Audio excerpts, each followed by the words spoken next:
balik sa atong Ginoo, okay? So, ang mga bata, no, balik na sila, mga young people, balik na para sa atong sa ilang worship service. So, salamat kayo sa Ginoo. Ni Ana. 2 Corinthians chapter number 8, verses 1 to 7. Okay?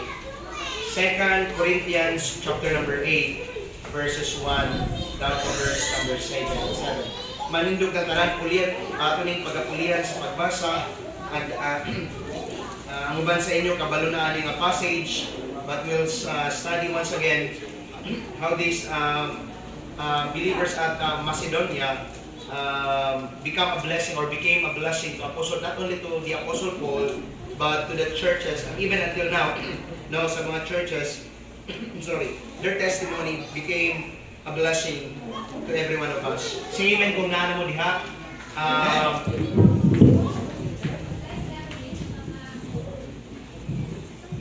2 Corinthians chapter number 8, verse number 1, ako magabasa, kamo sa verse number 2, and then all together verse number 7.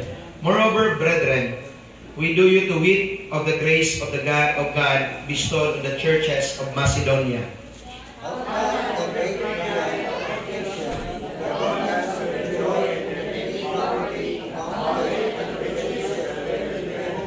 For to their power I bear record, yea, and beyond their power they were willing to themselves.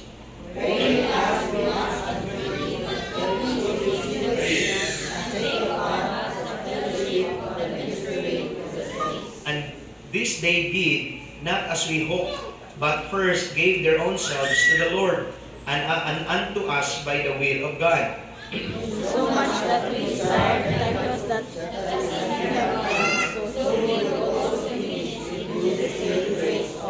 Altogether, therefore, as ye abound in everything, in faith and utterance, and knowledge, and in all diligence, and in your love to us, see that ye abound in this grace also. Ang Ginoo magapanalangin sa mga pulong, iyang mga pulong, dalay ko na mga amahan, ug may gugmaon ng mga Dios. Salamat kayo amahan sa imong pagkamaayo sa matagusan namong kinabuhi, Ginoo.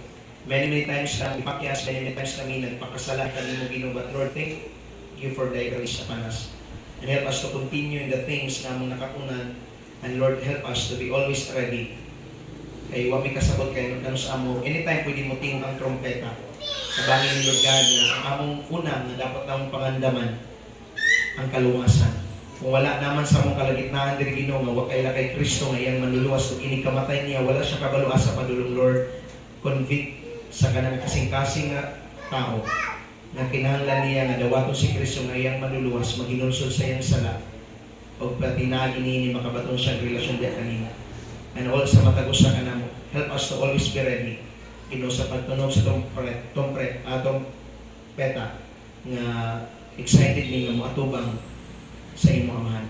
Lord, panalangin ang mga pulong as we look at sa testimony kaning mga Macedonian believers. Help us, Lord God, or churches at Macedonia. Help us na maging blessing kani sa amoa and ma-open ang among kasing-kasing, Lord God. Ang unsa ilang gibuhat, Ginoo, the same ang among buhaton, Lord God, para sa imong kaymayan. Bless us as we continue. Anoint my lips, Ginoo, sa pag-share sa mga pulong. Tagay kong kaalam, empowered me through thy Holy Spirit so that I can share thy word, Ginoo, nga pagsabot, paghigugma, o kaisog sa imong mga katawan karong kabutado. In Jesus Christ's name. Amen. O amen. Manglingkod ang bawat isa po sa atin. Once again, ang atong isbutan karon no kaning Macedonian givers, no? Macedonian givers. So makita nato isa sa mga when it comes to giving, no? Isa ni nga mga passage of the scriptures nga kanunay ginaran para sa mga usa, the testimony of how that these churches at Macedonia maghatag ba? Paano sa sila maghatag, no? Here, no, in Corinth, no, Apostle Paul shared sa mga taga-Corinto, no, how these churches became a blessing sa iyaha o sa ministry, ba?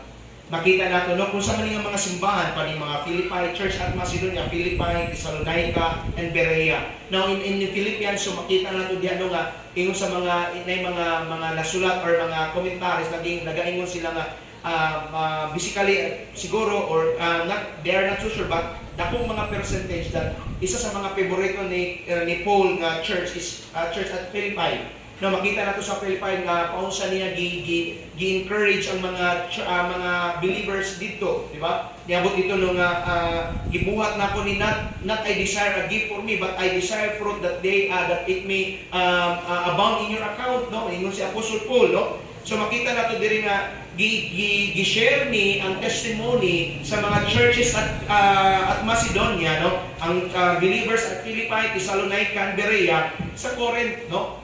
Sa mga Corinthians believers, no? Kay kabalo si Apostle Pablo na kaning church at Corinth, no? Dagko problema. Okay? Potential. Kay Corinth, no? Potential na sila sa kanilang sa lugar nga potential sa kanang naay dako nga kanang kita, potential sa dako nga ministry, di ba? He shared, no? He shared kung unsa ang nahitabo aning mga churches at Macedonia, that they were in great trial of affliction, but in spite sa ilang sitwasyon, okay, nagpadayon gyapon sila naging faithful sa Ginoo ug sa ilang paghatag diha sa Ginoo. Okay? Kay nakasabot si Apostol Pablo nga kaning Corinth, no? Dagay problema, no? Pero makita nato nga nakita pud sa another side of the coin, no? Nakita ni Apostol Pablo ang ilang tawag ganin kuan sa ministry, no, potential sa ministry. Mo nang gi-share niya ang testimony, no. Okay, when they became a Christian, ang mga church at Macedonia, mga believers, they were being persecuted. That there is in verse number 2 sa atong gibasa ganina, no, ningon diri, how in a great trial of affliction, the abundance of their joy and deep poverty abounded unto the riches of their liberality. No? No, masan natin man nato na sa panahon nga sila nakaila kay Kristo, sa panahon nga sila nangalagad diha sa Ginoo, diha sila gi-persecute. Diba way kalayan sa tuwa? Katong mga time nga wala pa kay Kristo sa imong kasing-kasing, hindi mo matinggap ang Panginoon na iyong tagapagligtas, walang mangingialam sa iyo. Kung anong ginagawa ko, wala. Okay? Maggumawa ka ng masama, wala namang wala mong bandong ka na tuba. Okay? Mag-inom ka sa dapin, manigarilyo ka sa dapin, wala may musika sa imuha. Di ba? Magbababae ka, wala may magsita sa imuha. Instead, kung makita ka sa imong partner, di ba? Wala may magsita. Pero sa panahon nga nangalagad na ka sa Ginoo, sa panahon nga naginonsol ka sa atong mga sala, kung makita ka ng mga lagad, they were, persecute ka nila. Di ba? Nangalagad ta, bis magdala na Bible, sa iyong dala-dala Bible. Diba? Simba-simba. Sa una bitaw, mas Domingo ka nagsimba, wala man sila ikaingon. Anagin ang kalibutan. Diba? Same, no? At sa mga believers at Philippi, Thessalonica, and Berea, they were being persecuted. Okay? But makita nato din, no? They want to become a blessing to Apostle Paul. Not only to the Apostle Paul, but to the church and to the Word, and most especially sa ilang Ginoo. Okay? Gusto sila may panalangin. Okay? Nakakatun sila. Mao nang si Apostle Pablo, gi-share niya ang testimony about aning mga churches at Macedonia. Gi-share niya sa Corinth nga simbahan, nga mga believers, kay sila potential. Na sila sa city, nasa mga potential na mubig ang ministry. Kung naalay kasing-kasing nga pareha sa Macedonian churches, dahil siya makita na ito karon, no? Na yung ka mga butang atong kitaon, dali ra ni siya, no? About sa kaning makita na ito, kung saan ning pamatasan ng kaning believers at Macedonia, no? Or mga churches at Macedonian, no? First, no, nakita na ito diri that about sa giving ba, okay? Kung saan na diri, no, about sa giving. First, giving is an opportunity. Giving is an opportunity. Higayon. Okay? Nakadunglat ang giving is a privilege. Giving is an opportunity. Why? Tanawa. Sa verse number 2 sa atong gibasa ganina. How that in great trial of affliction, the abundance of their joy and deep poverty abounded unto the riches of their liberality. Okay? Makita na ito, no? Gikita nila ang paghatag dili as burden. It is a blessing, an opportunity to give. Mo na nilang pagkita, di ba? Bisang pa, in spite sa ilang sitwasyon, nag-agi kami great trial of affliction, dili ni muhadlang ka nato not to give. Because for them, giving is an opportunity. Okay? Usa ka higayon ang makahatag, di ba? Usa ka makahigayon nga makahatag ka sa bulwaton sa Ginoo ug mao ni nakita sa churches at Macedonia, no? Great trial of affliction, no? They were persecuted, no? They were in deep poverty. Pero wala po yan naging hadlang para hindi sila magbigay because alam nila sa kanilang buhay, sa kanilang mga puso na ang pagbibigay ay isa lamang, ay isang oportunidad na mapagbigay sa Panginoon at sa gawain ng Panginoon. That is why Apostol Pablo gingon niya ang taga Philippi gingon niya, I'm not desiring a gift from you. I desire fruit that may abound in your account. No?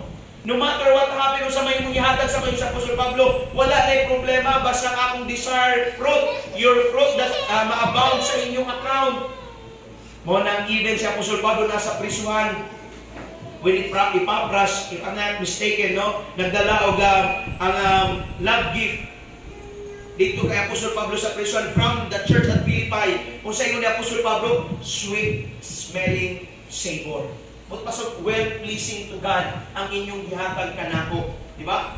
Muna niyo siya nga, when even I departed in Thessalonica, He sent once unto my necessity. Gigugma sa mga Kristohanon, si Apostol Pablo, church at Philippi, Thessalonica, Berea, churches at Macedonia. Ano man, nasa ilang kasing-kasing, that giving is an opportunity. Okay? Giving is not a burden to them. It is an opportunity to be blessed by God or to be used by God sa ministry. Because reality speaking, without money, ang ministry mapunta ka ng malesen ang paanba, ang work sa bulungaton sa Ginoo. Di ba? Maundang manggani ang construction kung wala ay kwarta. Nga naman, yes, we have faith. And faith without works is dead. Not sa salvation, but we need to exercise, no? Na kung tinuod ang aluwas natin pagtuo, we need to work, no? Meron natin sakripisyo, natin mga paunsa mo gamit ang Ginoo niya nga mga kuan, because reality speaking, di man na, di man ka makapalit ng tubular dito at ka. Napilay ng tubular, yung ani daw, okay, tagay ko, bayad by faith. Diba? Istingi daw, ingno siguro ka ito na, unsa naman ka, dili ka dito ka sa laing nga lugar, no? Giving is an opportunity, no? It is not all about the situation, it is all about the attitude. Okay? Why? Kaning mga tao, mga believers, makita natin ang sitwasyon na sila sa problema, dako kayo ng problema. Okay? O katong ilang problema, wala na himong babag nga dili sila maghihimong panalangin kay Apostol Pablo sa bulaton. That is why it is not all about our situation. It is all about our attitude. Bisa pag unsa nimo kadato pero atong pamatasan or atong kasing-kasing wala sa bulaton sa Ginoo, you cannot give. Or you will not give. Pero kani, bisang pobre sila na how that in their great trial of affliction, the abundance of their joy, and in deep poverty, abundant unto the riches of their liberality. Okay? Mula ilang sitwasyon, no, wala na imong hadlang, hindi sila mohatag. Bagkos ang ilang sitwasyon, no, nahimo hinuon na ka ng naging giver, hinuon sila. Imbes nga, pobre kayo ta, mohatag ka. Pobre kayo ta, higugmao na to ang misyonary. Pobre kayo ta, higugmao na to ang pulong sa Ginoo, or ang Ginoo mismo. Pag iyang buluhaton, mo nang ilang ginabuhat. The abundance of their joy, no? Inyong duminga, they were in great trial of affliction. In spite sa ilang sitwasyon, no, they became givers. Diba? Giving is a privilege to be used for God, for His work, and to be blessed by God. It's an opportunity. Luke chapter number 6, verse number 38. Kung memorize na nato, Luke chapter number 6, verse number 38. Give, and it shall be given unto you. Masa? Hatag yun, no? Hatag, and it shall be given unto you. Okay? Kanang given unto you, ayon na i-expect na diha tayo ihatag sa Ginoo. Mo nang dapat tamang atong attitude, dapat tamang atong motive why we give. We we give og wala ta nag-expect any in return. Okay? We give because we love the Lord. We give because it is ang sabi sa Ginoo, we give because we love sa ministry sa Ginoo. It is an opportunity to be used for His work, at to be used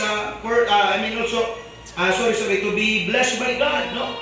Giving is an opportunity. Again, it's not all about our situation.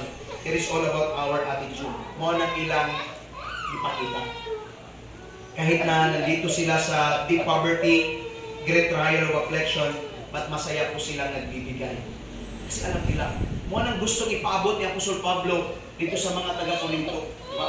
Makita natin, no? Ingani sila nga mga churches. Okay? Makita nila, no? Makita natin una, giving is an opportunity. Okay? Higayon nga makahatag. Ipagitanaw nila na dili nga burden. Same sa atong pagkakanunay ginasulti nga mga missionary, they are not a burden to us, they are a blessing. Secondly, saya ito makita diri nga mga prinsipyo sa giving. Giving, okay, is an opportunity. Secondly, giving has no limit. Giving has no limit. Tanaw sa verse number 3. Okay? Number 3, kung sa ilang gibuhat, grabe no? Bisag pobre kayo sila ba?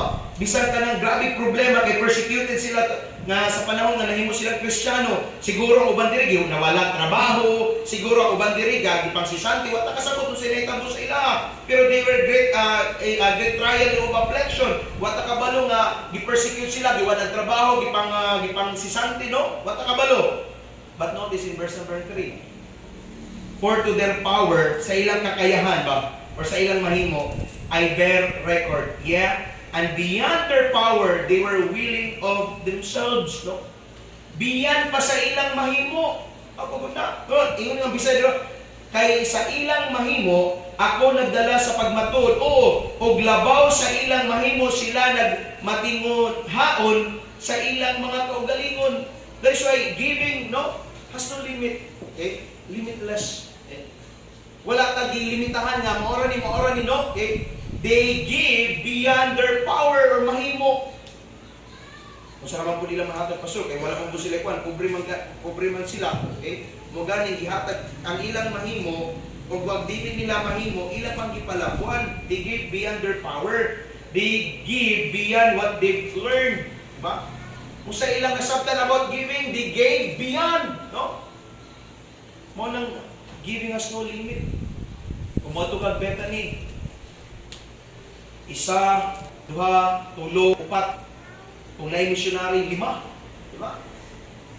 Mo nang mayong ka nga, kung wato kag Bethany, dapat paggawas nimo kung punoy mong wallet, pagbasing kung giver ka, paggawas nimo sa Bethany, wala kay sulod sa imong wallet. Diba? Kung giver ka, okay? Giving has no limit. Diba? They give seriously to God. Wa lang nila nga ingon nga putsi-putsi lang ang iyang pagkanang kanang word ba nga kanang basta makahatag lang sila, hindi po. They gave seriously to God. In verse number 4, praying us with much entreaty. Tara po na nga nangamuyo kanamo uban sa hilabihan nga paghangyo nga kami mudawat sa gasa. Tara po na. Naghangyo pa ang mga believers na dawata Apostol Pablo ang among regalo dia, ang among offering dia kanimo. Praying us with much entreaty that we would receive the gift. Why? Because they gave seriously. Usa man akong mahatag Apostol Paul, usa man ning among ma-offer para sa makatabang sa bulwaton ug sa imong journey, dawata in town kini. Diba? Dili raman kwarta ang pwede ihatag gud. Diba? Pwede man kamuhatag mga material thing, mga pagkaon sa kanang mga kwan, wala may problema na, no? As much as mauna, tama na yung kasing-kasing dihaa when we give. Mula niyo sila, nag-aampo kami kanino nga kaning among gas sa dawata in town ng Apostol Pablo because they gave seriously to God. Diba? They gave seriously. Diba? Sometimes maulaman ka. Ayun na lang sisto, ano lang brother, okay na. Pero pagkatataon, ay okay na DIY. Because we want, because kanang mga naghatag, gusto ko na sila nga panalanginan sa Ginoo. Diba? Muna yung kasing-kasing sa mga kanang believers at Philippi, Thessalonica, Berea. They give seriously to God. 2 Corinthians chapter number 9, verse 6 to 8. Ano po ang sabi ng salita ng Panginoon? 2 Corinthians chapter number 9, 6 to 8. But this I say, he which soweth sparingly shall also reap sparingly. Kinsa man itong nagtanong og kapuranggot mo, ani po siya gamay. He that soweth bountifully shall reap also bountifully. Every man according as he purposeth in his heart, so let him give, not grudgingly. Muhatag ko, hatag na lang ko eh. Samok mo ganyan si pastor sa giving. nor of necessity. Muhatag na lang ko kay kinahanglan sa simbahan, o ingani-ingani dito, napamikuan. Nor of necessity, for God loveth a cheerful giver. Mo ganing tan-awong gyud nato ang atong kasing-kasing. Mo nang ingon no, nga kaning commitment nato or pag sa atong first work dili man ipug sanay, di ba? Pero we continue to pray that God will touch your heart. Let us try God. Okay? Ako, nakadungog naman ko, I tried already sa Lighthouse, sa first fruit or Thanksgiving na mo, wala lang, ni obey lang ko sa ingon sa pulong sa Ginoo. When my pastor preach about first fruit, ba? Then I obey. Ko, gamay nga trabaho sa una, bago ko nag-Bible school. Naamay ko, adi akong ihatag. Wala na po sa ko, wala po ko'y,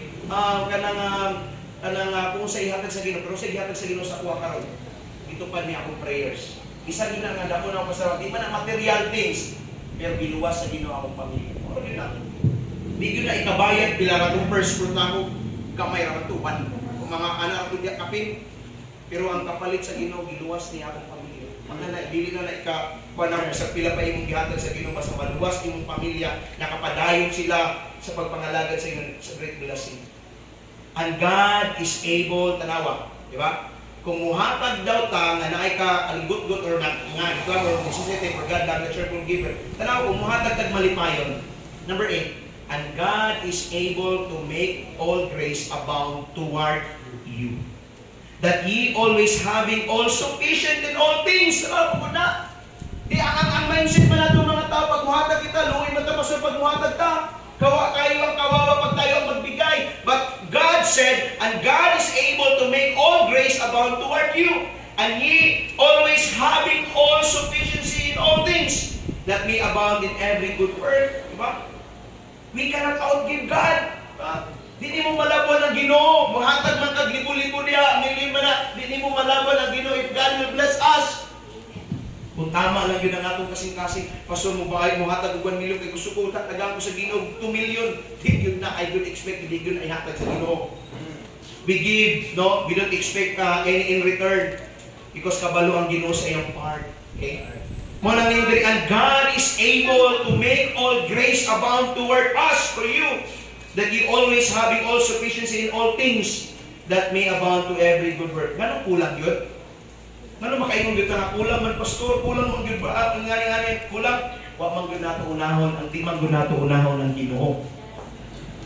Kung unahon lang nimo ang Ginoo, dili gyud bakakon ang Ginoo. He will make all grace abound toward us. Unahan lang ang Ginoo. It does not limit to the standard of what we've learned. Giving has for Macedonian believers is limitless. Okay? It does not limit to the standard kung sa atong ibalan, no? At basta maghatag og ikapulo o kinako, it does not limit there. For what we've learned, first fruit na sacrificial, giving for Macedonian believers is limitless. If there's an opportunity to give, they will give. If there's an opportunity to be blessed by God, they will do it by the grace of God. Because giving has no limit. Giving has no limit. No? Mahutdan man kasi mong packet, wala man kay kaunod ma, pero gihatag mo sa Ginoo. There are a lot of testimony nga gi-provide sa Ginoo ilang needs. And even us, myself. No? May times nga missionary, wala na me. Pero, diingon nga wala ikapalit, pero naa na dahil provision. Mo man namang ginuhula. Nga, wala man, napamatay pakaon, so wala tayo problemahon.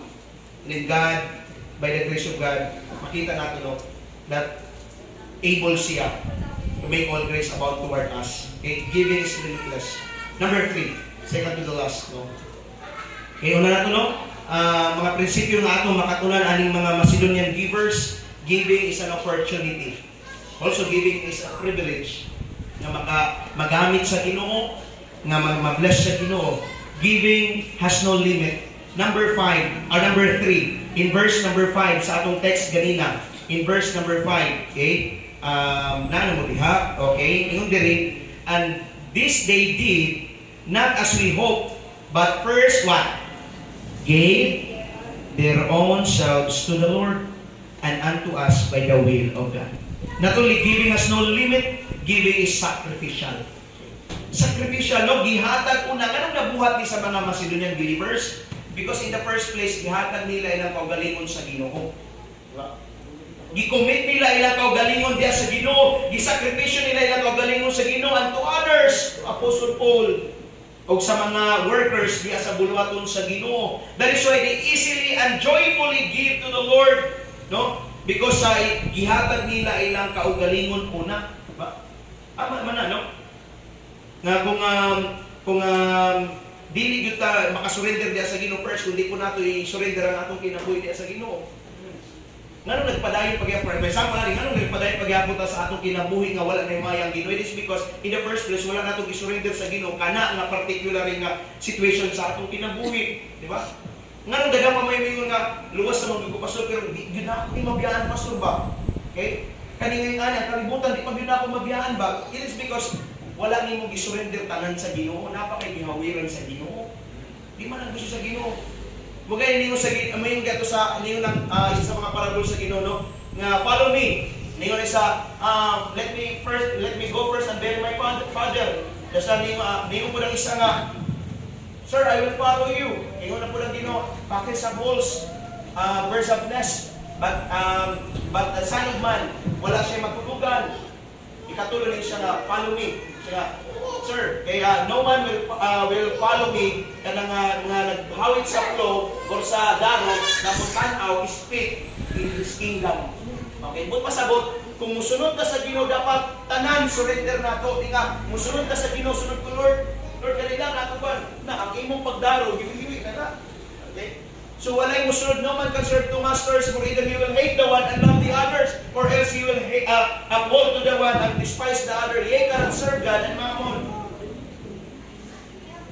Dili nato kaya buhaton ng duha. Serving the Lord at the same time serving the world. Kailangan nagyud tayo i-reject, nagyud tayo i-neglect, and hopefully that is the world.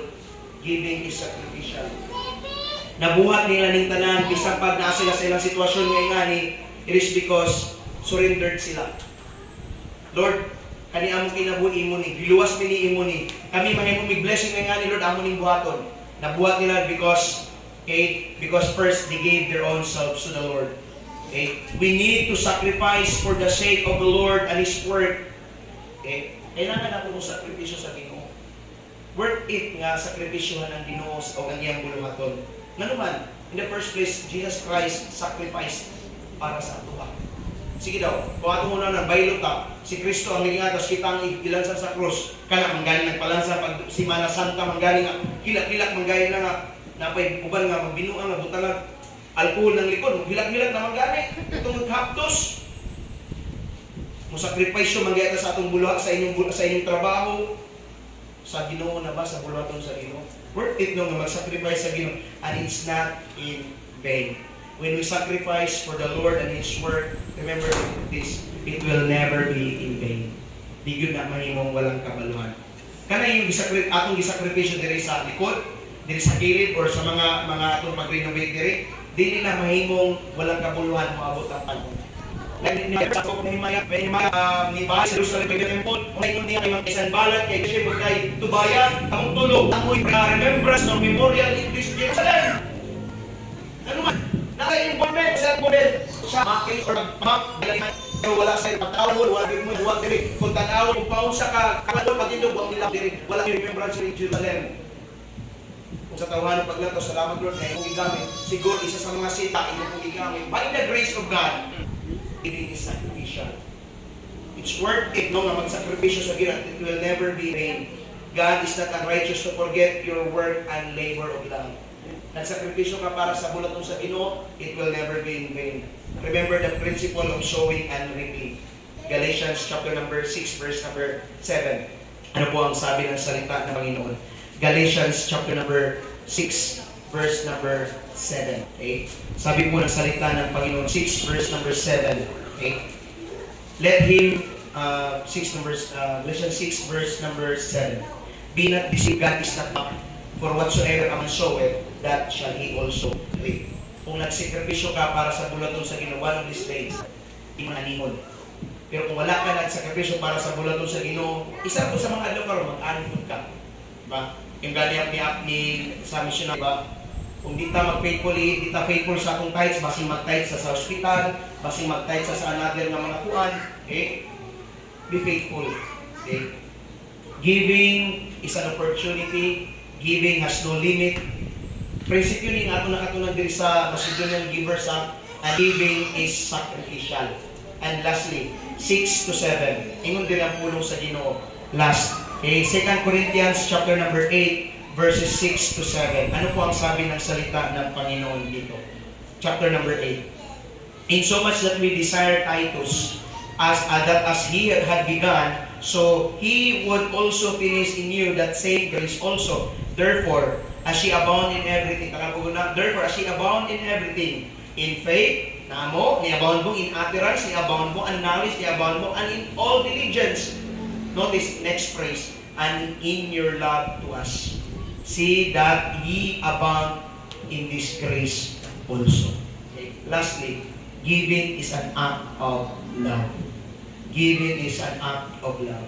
Naipanulti yung malitingon, you can give without loving, but you cannot love without giving. Makahatag ka nga walay paghigugma, pero dili ka ningon nga nahigugma ka nga wa kay ihatag. You can give without loving, but you cannot love without giving. Okay? Why did they do these things? No? Because of love. Anong gibuhatin nila? Yes, because of love. Magdaya nila, ihatag nila kaugalingon because of love. Love for the man of God, Apostle Pablo. Love for the work of God as missionary. And love for God. That who will bless, that He is the creator and the owner of all things, or of the earth. The earth, and the earth is the Lord's and the fullness thereof. Okay? Giving is an act of love. If you love God, then mag-manifest na sa atong giving. Giving is one of the fruits of our genuine love for God. Isa lang na sa mga bunga kung nahigugma gyud ka sa atong Ginoo. Pastor, ang giving lang ba is kwarta? No. Kay wala i-specific diri nga kwarta lang. Kundi mo sa ilang mahatag diha sa kay Apostle Pablo. All things.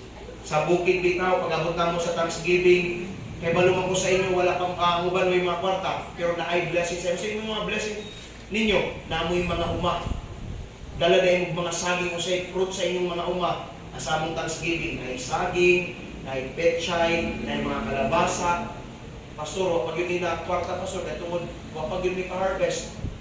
Pero kung anong ato man ang bawalan nga mauman na sa inyong kasing-kasing, okay? Giving is an act of love. Okay? You can give without loving, but you cannot give love without giving. Hopefully, na natin nakatunan ng mga prinsipyo. There is isa ka example ni Apostle Pablo about sa kanyang mga churches at Macedonia, no? Macedonian givers. Giving is an opportunity. Has no limit, is sacrificial, and it's an act of love. Hopefully, na ato ning i-take sa atong kasing-kasing na serious. Manindog ng tanan. Dalay ko ng mga mahanap, may gugmao ng mga Diyos. Dagang kayo salamat, Lord God, nitak na sa kabuntagon. Salamat, Lord God, sa blessing na makadungog